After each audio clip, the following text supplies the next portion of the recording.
चौथे टेस्ट मुकाबले के 5वें दिन ऑस्ट्रेलियाई गेंदबाजों के सामने ढेर हुए टीम इंडिया के बल्लेबाज भारत को मिली एक और शर्मनाक हार। नमस्कार दोस्तों, स्वागत है आपका एक बार फिर हमारे चैनल क्रिकेट स्टार में। दोस्तों, भारत और ऑस्ट्रेलिया के बीच खेले जा रहे चौथे टेस्ट मुकाबले के 5वें दिन एक समय टीम इंडिया इस मुकाबले को ड्रॉ करवाने की तरफ आगे बढ़ रही थी, लेकिन फिर एक के बाद एक विकेट ताश के पत्तों की तरह गिरे और भारत को हार का सामना करना पड़ा। तो दोस्तों, हम आपको पूरा हाईलाइट तो इस वीडियो में बताएंगे आज के मुकाबले का, लेकिन दोस्तों उससे पहले आप टीम इंडिया की इस हार पर क्या कहना चाहेंगे, हमें अपनी राय कमेंट बॉक्स में ज़रूर दें। तो चलिए दोस्तों, जानते हैं आज के इस मुकाबले का पूरा हाईलाइट शुरुआत से ही। तो दोस्तों, आज 5वें दिन का खेल शुरू हुआ तो भारतीय टीम को ज़रूरत थी एक विकेट की, लेकिन यहां पर एक बार फिर से आज के दिन भी चौके के साथ शानदार शुरुआत की नेथन लियोन ने। लेकिन इसके बाद आज के दिन का दूसरा ओवर डालने आए जसप्रीत बुमराह ने शानदार गेंदबाजी करते हुए यहां पर पेविलियन भेज दिया नेथन लियोन को बोल्ड करके और भारतीय टीम को महत्वपूर्ण सफलता दिला दी और ऑस्ट्रेलिया की दूसरी पारी को समाप्त किया। जहाँ पर दोस्तों ऑस्ट्रेलिया की दूसरी पारी की हम बात करें तो 234 रन बनाए, जिसके चलते उनकी बढ़त 339 रनों की हो गई। यानी कि भारतीय टीम के सामने 339 रनों का लक्ष्य ऑस्ट्रेलिया की टीम ने रखा। वहीं पर भारतीय टीम की तरफ से यशस्वी जायसवाल और रोहित शर्मा पारी की शुरुआत करने उतरे, तो दोनों ने काफ़ी संभल कर शुरुआत की। इसी बीच पहला चौका 5वें ओवर की आखिरी गेंद पर देखने को मिला, जब जायसवाल के बल्ले से एक शानदार शॉट देखने को मिला, जिसके चलते ड्राइव के जरिए उन्होंने लॉन्ग ऑफ पर शानदार चौका लगाया। इसके बाद एक और चौका यहां पर 9वें ओवर की दूसरी गेंद पर लगा, लेकिन ये लेग बाई का चौका था जो कि यशस्वी के पैड कर गेंद बाउंड्री लाइन के पार चली गई। इसके बाद 17वें ओवर की पहली गेंद पर भारतीय टीम को पहला झटका लगा, जब रोहित शर्मा गेंद को फ्लिक करना चाहते थे, लेकिन गेंद सीधे पहुंच गई मिचेल मार्श के हाथों में गली की तरफ और शानदार कैच यहां पर मिचेल मार्श ने पकड़ा और कप्तान रोहित की पारी यहां पर समाप्त हुई। रोहित शर्मा ज़्यादा कुछ खास नहीं कर पाए। 40 गेंदों का सामना करने के बाद सिर्फ 9 रन बनाकर पेविलियन लौटे। तो वहीं पर इसके बाद दोस्तों नए बल्लेबाज केएल राहुल उतरे, लेकिन केएल राहुल की पारी भी ज़्यादा लंबी नहीं हो पाई।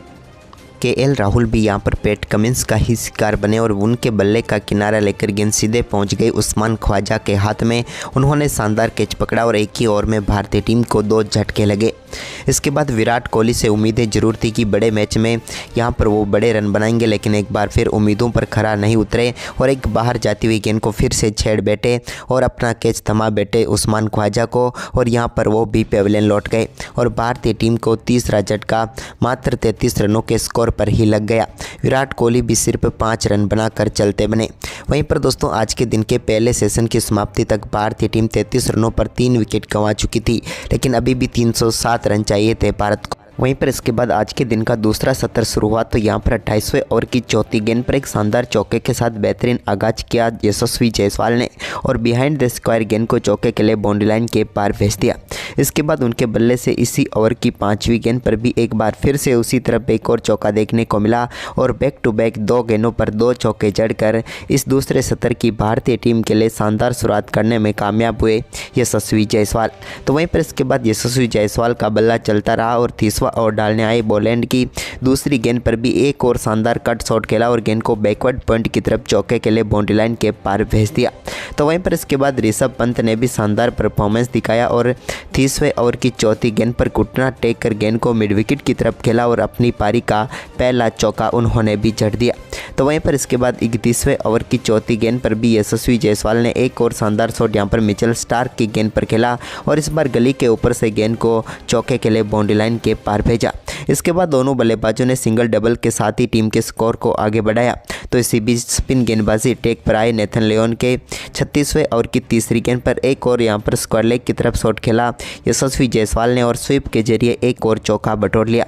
तो वहीं पर इसके बाद 40वें ओवर की चौथी गेंद पर यशस्वी जायसवाल के बल्ले से एक और शानदार शॉट निकला मिड विकेट की तरफ और इस चौके के साथ ही दमदार बल्लेबाजी करते हुए यशस्वी जायसवाल ने एक और अर्धशतक पूरा कर लिया। दोनों इनिंग में इनका अर्धशतक रहा और यहां पर यह पारी काफ़ी शानदार थी क्योंकि टीम को इस पारी की बेहद ही ज़्यादा जरूरत थी। 129 गेंदों पर इन्होंने अर्धशतक पूरा किया। तो साथ ही यशस्वी जायसवाल और ऋषभ पंत के बीच बेहतरीन अर्धशतकीय साझेदारी भी 85 गेंदों पर पूरी हो गई।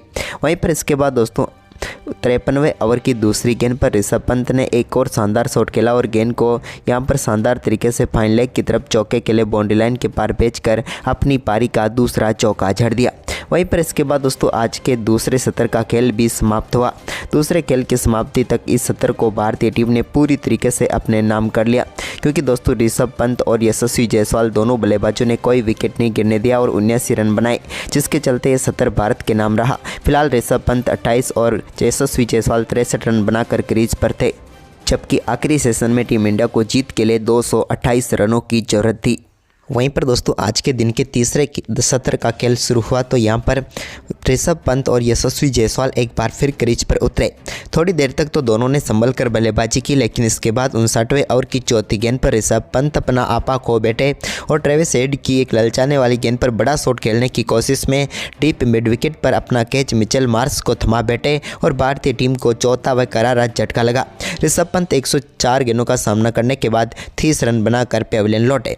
उनके आउट होने के बाद तो भारतीय टीम को रविंद्र जडेजा के रूप में एक और झटका बोलैंड ने दिया, जहां पर रविंद्र जडेजा के बल्ले का बाहरी किनारा लगकर गेंद सीधे पहुंच गई विकेटकीपर एलेक्स कैरी के हाथों में और भारतीय टीम मुश्किलों में फंसती हुई नजर आ रही थी, क्योंकि जडेजा भी 14 गेंदों का सामना करने के बाद 2 रन बनाकर पेविलियन लौटे। तो वहीं पर इसके बाद दोस्तों 64वें ओवर की दूसरी गेंद पर पहली पारी के हीरो रहे नीतीश कुमार रेड्डी को नेथन लियोन ने स्लिप में स्मिथ के हाथों कैच कराकर पेविलियन भेजा और भारतीय टीम को सबसे करारा झटका दिया और नेथन लियोन ने एक और बड़ी सफलता यहां पर ऑस्ट्रेलिया की टीम को दिला दी। जहां तक हम बात करें दोस्तों नीतीश कुमार रेड्डी की, तो 5 गेंदों का सामना करने के बाद सिर्फ 1 रन बनाकर वो चलते बने। तो वहीं पर इसके बाद 67वें ओवर की आखिरी गेंद पर एक शानदार चौका यशस्वी जायसवाल ने मिड ऑफ की तरफ लगाया, लेकिन दोस्तों अब भारत की जीत और हार के बीच यशस्वी जायसवाल और वाशिंगटन सुंदर खड़े हुए थे। वहीं पर इसके बाद दोस्तों भारतीय टीम को सबसे बड़ा करारा झटका तो लगा, साथ ही इस मुकाबले का एक और विवादास्पद आउट दिया गया यशस्वी जायसवाल को। जब गेंद उनके बल्ले पर लगी या नहीं ये स्निकोमीटर में बिल्कुल भी नहीं आया, लेकिन अंपायर ने डिफ्लेक्शन के तौर पर उन्हें आउट दे दिया, क्योंकि गेंद वहां से घूमी जरूर थी। लेकिन यहां पर आउट होने के साथ ही ये विवाद बन गया, क्योंकि यशस्वी जायसवाल बेहतरीन पारी खेल रहे थे और 84 रनों की शानदार पारी खेलकर वो पेविलियन लौटे। लेकिन इसके बाद तो भारतीय टीम ने एक के बाद एक विकेट गंवाने शुरू किए। आकाशदीप भी ज़्यादा कुछ खास नहीं कर पाए और उनके भी गेंद बैट व पैड पर लगकर सीधे पहुंच गई पावर शॉट लेग के पास और भारतीय टीम को एक और करारा झटका लगा और यहां पर आकाशदीप भी आउट होकर पेविलियन लौट गए। आकाशदीप ने 7 रनों का योगदान दिया।